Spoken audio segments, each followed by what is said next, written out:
Finance minister. Speaker साहब, मुस्तफ़ा कमाल भाई ने जो सूद के हवाले से बात की है, यहाँ पे हमारे farmer opposition leader Khurshid Shah साहब तशरीफ फरमा हैं और भी फॉर्मर पार्लियामेंटेरियंस हैं। पिछले 10 साल से पार्लियामेंट में हर बजट स्पीच में मैं भी सूद पे यही बात कर रहा हूँ।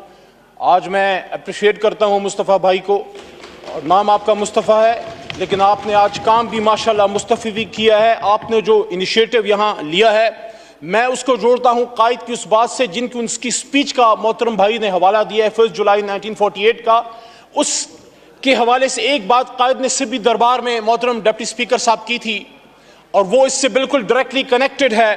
कायद ने फरमाया कि it is my firm belief that our true salvation lies in following the golden rules of conduct set for us by the great lawgiver of Islam, Muhammad Sallallahu Alaihi Wasallam. Let us lay the foundations of our democracy on true Islamic principles of social and economic justice. और यही बात फिर कायद ने 1948 में state bank को की, जिसका हवाला मोहतरम फाजिल मेंबर जनाब मुस्तफ़ा कमाल साहब ने दिया। और मैं हमेशा इस फोरम पे as an opposition member from 2013 to 18 on that back benches, as a state minister for parliamentary affairs on that place, and now as an opposition member, I want to remind the State Bank of Pakistan that the founder of the nation had chalked and earmarked a baseline for you, and he had invited you when he said that I shall watch with keenness the work of your research organization in devising the banking principles in accordance with the Islamic principles of economic justice, economic life, banking principles. तो पिछले 75 साल से जनाब deputy speaker साहब, पाकिस्तान का state bank, हमारी finance ministry and the people who are connected with the finance division directly, वो abrogate कर रहे हैं कायद आज़म मोहम्मद अली जिन्ना की इस डायरेक्शन को, जिसमें उन्होंने फरमाया just 30-40 more seconds. I shall watch with keenness the work of your research organization in evolving the banking practices compatible with Islamic ideals of social and economic life. The economic system of the West, ये बड़ी important बात है। वो आदमी जो पाकिस्तान बना गया 1948 में कह रहा है दूसरी जंग अजीम अभी हाल ही में खत्म हुई है, मुल्क आजाद हुआ है, कि the economic system of the West has created almost insoluble problems for humanity, and to many of us it appears that only a miracle can save it from disaster that is not facing the world, that is now facing the world.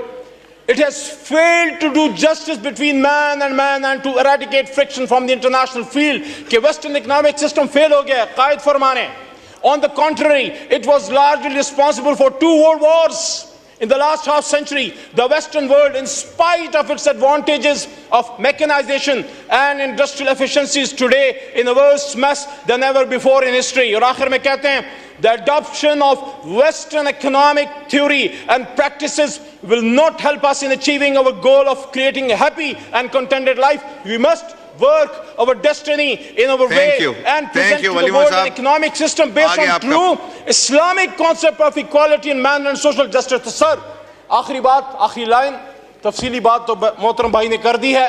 सूरह बकरा की भी बात की। मौलाना साहब फिर ना नाराज हो जाएं, आपकी कोई जनाब ये दीन हमारा भी है, हुजूर सल्लल्लाहु अलैहि वसल्लम हमारे भी नबी हैं, और कुरान हम सबका है और हम सब ने इस पे अमल करना है। आपने करवाना होता तो कब का ये सारा सिस्टम ठीक हो चुका होता।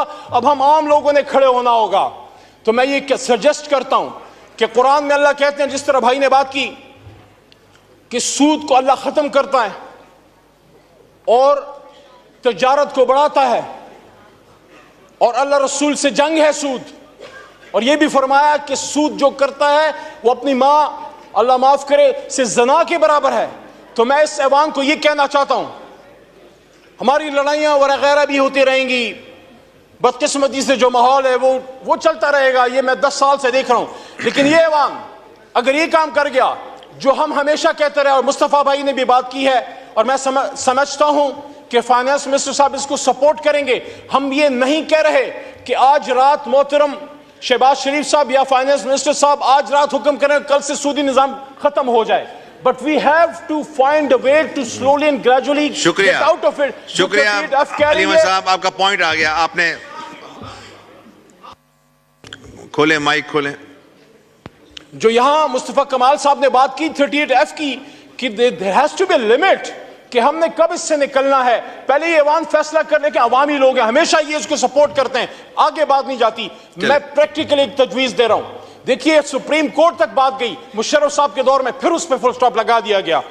मैं ये कहना चाहता हूं, ये अवाम एक special committee on eradication of Riba बनाए और उसमें हम सब बैठें और उसको परसू करें और इंश्योर करें कि जब हम घर जा रहे हो तो पाकिस्तान से सूदी निजाम को भी हम घर भेज सकें। शुक्रिया, बहुत शुक्रिया जी। फाइनेंस मिनिस्टर साहब, औरंगजेब साहब।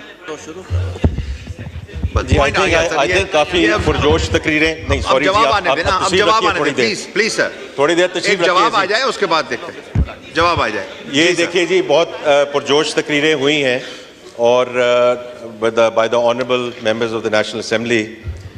तो मुझे बात समझ नहीं आ रही कि ये किस चीज़ पे तकरीरें हुई हैं।